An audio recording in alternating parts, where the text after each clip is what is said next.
4장 1절에서 5절까지 말씀입니다. 제가 한 절 읽고 여러분들이 한 절 읽고 5절은 다 같이 읽도록 하겠습니다. 사람이 마땅히 우리를 그리스도의 일꾼이요 하나님의 비밀을 맡은 자로 여길지어다. 너희에게나 다른 사람에게나 판단받는 것이 내게는 매우 작은 일이라. 나도 나를 판단하지 아니하노니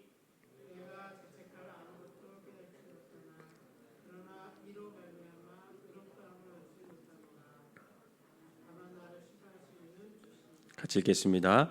그러므로 때가 이르기 전 곧 주께서 오시기까지 아무것도 판단하지 말라. 그가 어둠에 감추인 것들을 드러내고 마음의 뜻을 나타내시리니 그때에 각 사람에게 하나님의 이름으로부터 칭찬이 있으리라. 아멘. 이 새벽에도 주님 전을 찾은 여러분들에게 하나님의 은혜가 함께 하시기를 주님의 이름으로 축원합니다. 오늘 성경 본문은 이제 사도 바울이 이제 4장 전체를 읽어보면 사실은 개척한 고린도 교회 안에 이제 파벌이 생겼을 때 바울이 그게 너무 속상한 거예요. 마음이 아픈 거죠. 교회가 건강하게 아름답게 세워져 가야 되는데 자꾸만 다툼의 소식들이 들려오고 분쟁의 소식들이 들어오니까 그게 굉장히 마음이 아픈 거예요. 그래서 그 아픈 마음을 가지고 이제 편지를 써내려 가게 되는 것이죠. 여기서 바울은 고린도 교회 성도들에게 권면한 내용 중에 가장 핵심이 뭐냐면 우리 모두가 그리스도의 일꾼이다 이렇게 얘기를 합니다. 1절을 다시 한번 읽어볼까요? 1절을 다시 한번 읽어보겠습니다. 시작. 사람이 마땅히 우리를 그리스도의 일꾼이요 하나님의 비밀을 맡은 자로 여길지어다. 아멘. 여기서 우리라는 말은 사실은 고린도 교인들을 가리키는 거겠죠. 그러나 오늘 우리 모든 그리스도인들을 통칭하는 말이라고 할 수 있습니다. 지금 바울 목사님은 우리 모두는 그리스도의 일꾼이다. 그리스도의 일꾼 이렇게 얘기하면서 너희들 지금 분쟁을 할 때가 아니라는 거예요. 서로 팔을 나누어서 개바파니 뭐 그리스도파니 아볼로파니 뭐 이렇게 우리가 싸울 때가 아니라는 거예요. 지금은 싸울 때가 아니라 정말 너희들이 그리스도의 일꾼으로서 교회를 아름답게 세워나가야지 지금 싸우면 안 된다. 이런 심정으로 지금 편지를 써 내려가고 있습니다. 그렇다면 여기서 우리가 깊이 좀 생각해야 할 문제가 있는데 먼저는 우리가 그리스도 일꾼, 즉 일꾼의 의미가 뭐냐라는 거예요. 일꾼의 의미. 일꾼의 의미는 첫 번째로는 노를 젓는 사람이라는 뜻이 있어요. 일꾼이라는 단어에는. 여러분 배너라는 영화 보셨나요? 한참 오래된 영화인데 이 배너라는 영화를 보면 알 수 있듯이 옛날 로마 시대에 이제 해전을 하잖아요. 배를 타고 이제 싸움을 할 때 이제 배를 타고 이제 군함으로 싸움을 하게 되는데 그때 배 밑창에 내려가서 쇠사슬에 다 묶여져 있죠. 이 노를 젓는 사람들이 그 노를 젓는 사람들을 일꾼이라는 단어를 썼어요. 이 경우의 일꾼은 다분히 노예라는 말과 통하는 개념이 있습니다.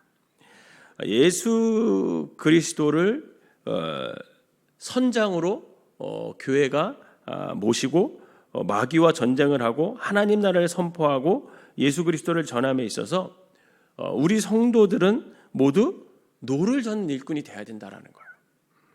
예수 그리스도가 선장이죠. 그리고 우리는 일꾼이 돼야 된다라는 거예요. 그래서 일꾼은 예수 그리스도의 말씀에 절대적으로 순종할 필요가 있다라는 겁니다. 그래야 그 전쟁에 승리를 할 수가 있는 거죠. 이처럼 일꾼은 하나님의 소유고 하나님의 소유인 우리들은 하나님의 말씀에 전적으로 순종하고 충성하는 사람들을 일꾼이라 부르는 거예요. 바라기는 저와 여러분들이 하나님의 소유임을 믿으시기를 바랍니다. 두 번째로 일꾼의 의미는 여기서 뭐라고 말하면 바울은 비밀을 맡은 자다 이렇게 얘기를 해요. 비밀을 맡은 자. 1절에 보면 하나님의 비밀을 맡은 자로 여길지어다 이렇게 얘기하거든요. 이 비밀은 하나님과 나만 아는 거예요. 하나님과 나만 아는 거. 우리가 그리스도의 일꾼이라고 할 때 나만의 특별한 일이 있다. 나만의 특별한 사명이 있다. 이런 자각과 함께 그 책임감이 있어야 된다는 겁니다. 그리고 자신이 무엇을 해야 하는지도 알아야 된다는 거죠. 이렇게 여기서 비밀스러운 하나님의 일은 뭐냐? 구체적으로 말하면 바로 다른 것이 아니라 교회를 세우는 거예요. 즉 하나님의 교회를 바로 세우는 데 필요한 나의 일이 무엇인지 알고 그 일을 바로 해나가는 사람이 그리스도의 일꾼이다, 이렇게 말하고 있는 거죠.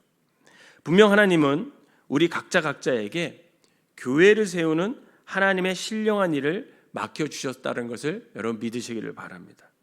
그 맡겨진 신령한 일을 주님의 일꾼으로서 우리가 잘 감당할 때 교회는 분쟁이 아니라 아름답게 주님이 원하시는 모습으로 성장해 나갈 수 있다라는 거죠. 바라기는 우리가 주님께서 맡긴 비밀스러운 일을 맡은 자임을 여러분 믿으시기를 바랍니다. 그러면서 또 하나 뭐라고 얘기하냐면, 그럼 일꾼의 자세는 어떠해야 되냐라는 거예요. 일꾼으로 필요한 첫 번째 자세는 충성이다, 이렇게 얘기를 합니다. 즉 맡은 자에게 구할 것은 충성이다. 2절을 한번 읽어볼까요? 다시 한번 시작. 그리고 맡은 자들의 구할 것은 충성이다, 이렇게 말하고 있습니다. 하나님의 일을 맡은 일꾼의 바른 자세는 한마디로 한 단어로 말하면 충성이라는 거예요. 여러분, 충성은 다른 게 아니라 내 마음 중심에 하나님의 말씀을 이루어 드리는 것, 그게 충성이거든요. 그리스도의 일꾼은 때때로 핍박을 받기도 하고요, 손해를 볼 수도 있고, 때때로 하나님의 일을 하다 보면 비난을 받을 수도 있습니다. 그러나 참된 그리스도의 일꾼은 마음 중심에서 예수 그리스도에게 우리가 바로 그 마음을 드리고 그 마음 중심이 그리스도에게 향해 있기 때문에 어떤 세상에 의해서나 어떤 핍박에 의해서 흔들리지 않는다라는 겁니다.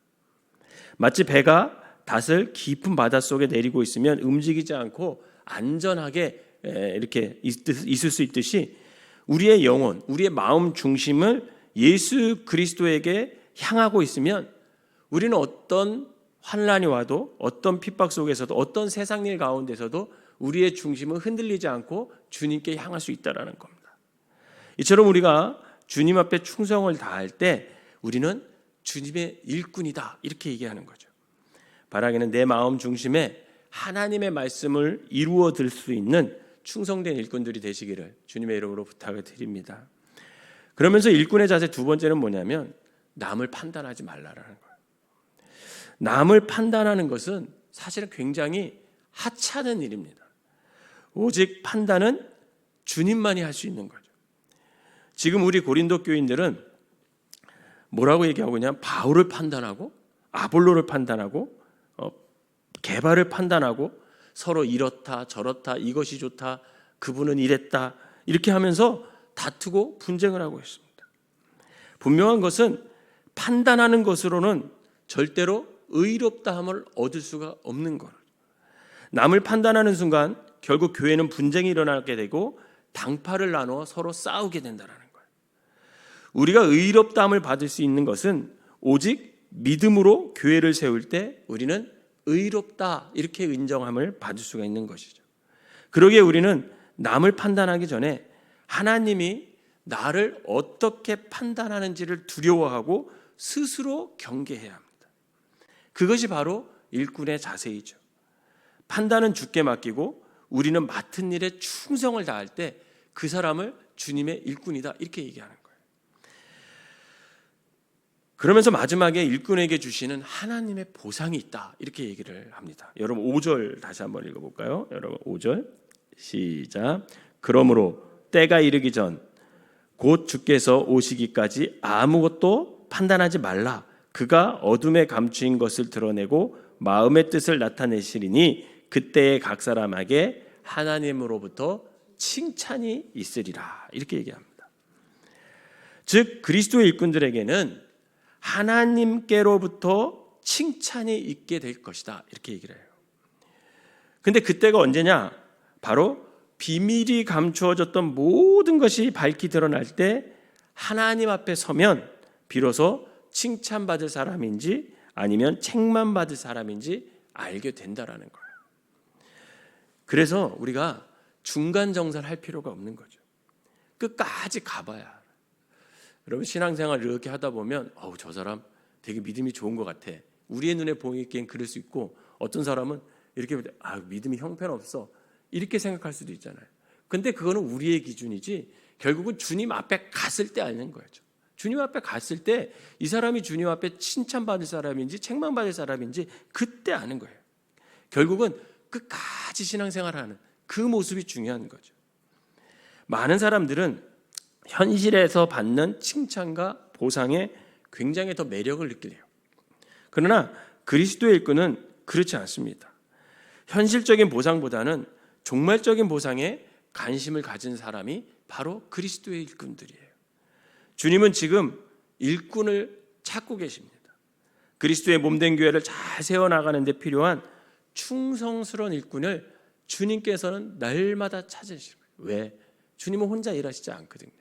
늘 우리와 더불어 함께 일하고 그 함께 일하는 사람은 아무나 일할 수 있는 게 아니라 충성스러운 사람이 함께 일할 수 있게 되는 것이죠. 바라기는 우리 모두가 주님 앞에 칭찬 듣고 상급받는 그리스도의 일꾼들이 되시기를 주님의 이름으로 부탁을 드립니다.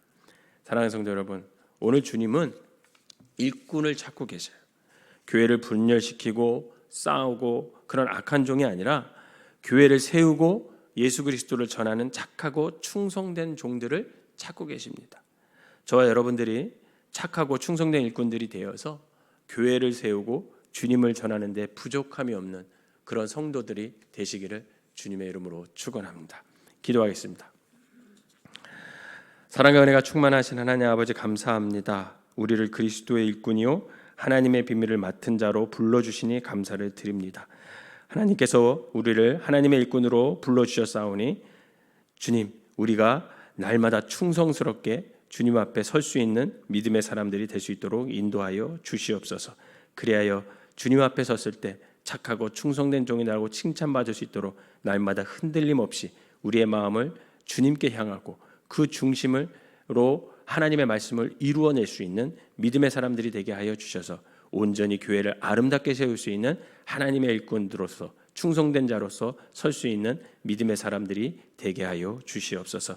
이 새벽에 나와서 기도하는 모든 사람들을 충성된 일꾼으로 삼아주시고 저들이 주님 앞에서 교회를 아름답게 세워나갈 때 저들의 삶과 저들의 자녀와 저들의 가정까지도 주님께서 이끌어주시는 귀한 복을 받을 수 있도록 인도하여 주시옵소서.